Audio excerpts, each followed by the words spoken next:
నియోజకవర్గాల డీలిమిటేషన్ మహిళా రిజర్వేషన్ల విషయంలో అభ్యంతరాలు వ్యక్తం చేశారు తెలంగాణ సీఎం రేవంత్ రెడ్డి.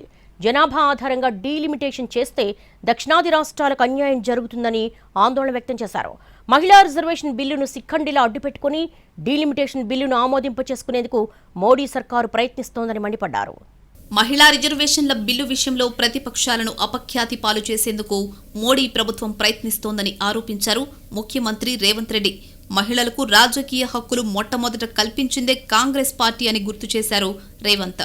2011 జనాభా లెక్కల ప్రకారం డీలిమిటేషన్ చేయాలని ఎన్డీఏ చూస్తోందన్నారు. డీలిమిటేషన్, మహిళా రిజర్వేషన్ బిల్లులను కలపడం పాత జనాభా లెక్కల ప్రకారం వెళ్లడంలో కుట్ర ఉందని ఆక్షేపించారు. 33% మహిళా రిజర్వేషన్లకు కాంగ్రెస్ సంపూర్ణ మద్దతిస్తుందని అన్నారు. ఈ రిజర్వేషన్లను 6 నెలల్లోనే అమలు చేయాలని డిమాండ్ చేశారు. అదే సమయంలో డీలిమిటేషన్ ప్రక్రియ చాలా ప్రమాదకర దిశలో వెళ్తోందని ఆరోపించారు. చిన్న రాష్ట్రాలు దక్షిణాదికి అన్యాయం జరిగేలా మోడీ కుట్ర చేస్తున్నారని మండిపడ్డారు. డీలిమిటేషన్తో సీట్ల పెంపు తర్వాత దక్షిణాదిలో 195 లోక్సభ స్థానాలవుతాయి. ఉత్తరాదిలో సీట్లు 620కి పెరుగుతాయి. ఉత్తర దక్షిణాది మధ్య ప్రస్తుతం ఉన్న 210 సీట్ల అంతరం 412కు పెరుగుతుందని రేవంత్ చెప్పారు. ఎన్డీఏ ప్రభుత్వంలో దక్షిణాది రాష్ట్రాలకు ఏమాత్రం ప్రాధాన్యం దక్కడం లేదని ఆరోపించారు.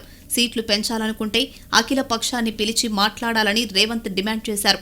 ఏ ప్రాతిపదికన 50% సీట్లు పెంచుతారు? సీట్లు 50% పెంచాలని మోడీకి ఏ దేవుడు చెప్పాడు అని రేవంత్ ప్రశ్నించారు. సీట్ల పెంపు అంశంలో తాము హైబ్రిడ్ మోడల్ను ప్రతిపాదిస్తున్నామని తెలిపారు. పెంచాలనుకున్న 272 సీట్లలో 136 ప్రోరేటా ప్రకారం చేయాలని, మిగిలిన 136 సీట్లను జీఎస్డీపీ ప్రకారం చేయాలని సూచించారు. ఈ హైబ్రిడ్ మోడల్లో మీరు 272 సీట్లు మీరు పెంచాలని నిర్ణయించుకున్నారు కదా, అందులో 50%, 136 సీట్లు మీరు చెప్పుకుంటున్న ప్రోరేటా ప్రకారం ఇచ్చుకోండి. ఇంకొక 136 సీట్లు 50% ఉన్నాయి కదా, జిఎస్డిపి ప్రాతిపదికన దేశం యొక్క స్థూల ఆర్థిక ఉత్పత్తి ప్రాతిపదికన సీట్లను విభజించండి. అప్పుడు జనాభా నియంత్రణ చేసి దేశ ఆర్థిక వ్యవస్థకు ఆదాయాన్ని తెచ్చిపెట్టిన రాష్ట్రాలను మీరు గౌరవించినట్టు అవుతుంది. కాబట్టి ఈ హైబ్రిడ్ మోడల్ మహిళా రిజర్వేషన్లు, డీలిమిటేషన్ 2 వేర్వేరు అంశాలని స్పష్టం చేశారు రేవంత్ రెడ్డి. వీటిని కలిపి బీజేపీ రాజకీయ ప్రయోజనాల కోసం ఉపయోగిస్తోందని విమర్శించారు. మహిళా బిల్లును అడ్డుపెట్టుకుని డీలిమిటేషన్ చేయొద్దు. ప్రస్తుత సీట్ల ప్రకారమే, చట్టాల ప్రకారమే మహిళలకు రిజర్వేషన్లు కల్పించాలని సూచించారు. మహిళా రిజర్వేషన్ బిల్లుకు కాంగ్రెస్ పూర్తి మద్దతిస్తుందని ప్రకటించారు.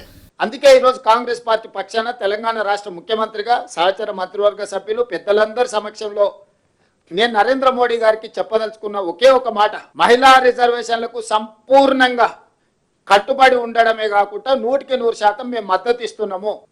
2026 సంవత్సరం తర్వాత సేకరించబోయే జనాభా ప్రాతిపదికన రిజర్వేషన్లని ఒక్క అడ్డంకిని తొలగించుకుంటే 6 నెలల లోపలనే మహిళా రిజర్వేషన్లు అమలు చేయొచ్చు. కాబట్టి రేపటి 16, 17, 18 శాసనసభ పార్లమెంట్ సమావేశాలలో తక్షణమే మహిళా రిజర్వేషన్లు ఉన్న సీట్ల ప్రాతిపదికన 33% రిజర్వేషన్లను మహిళలకు అమలు చేసడానికి చట్టం తీసుకురా, మేము సంపూర్ణంగా మద్దతు ఇస్తాము. మోడీ చర్యలతో ఉత్తర, దక్షిణాది రాష్ట్రాల మధ్య తీవ్ర అంతరం పెరుగుతుందని రేవంత్ రెడ్డి ఆందోళన వ్యక్తం చేశారు. ఉత్తరాదిలో చాలా ఎక్కువగా సీట్లు పెరిగిపోతాయని, దీని ద్వారా రాజకీయంగా దక్షిణాది వారిని ద్వితీయ శ్రేణి పౌరులుగా చేసే ప్రయత్నం జరుగుతోందని అన్నారు. రాజకీయంగా నంబర్ లేనప్పుడు దక్షిణాది రాష్ట్రాలతో సంబంధమే ఉండదనే విషయం గుర్తు చేశారు రేవంత్.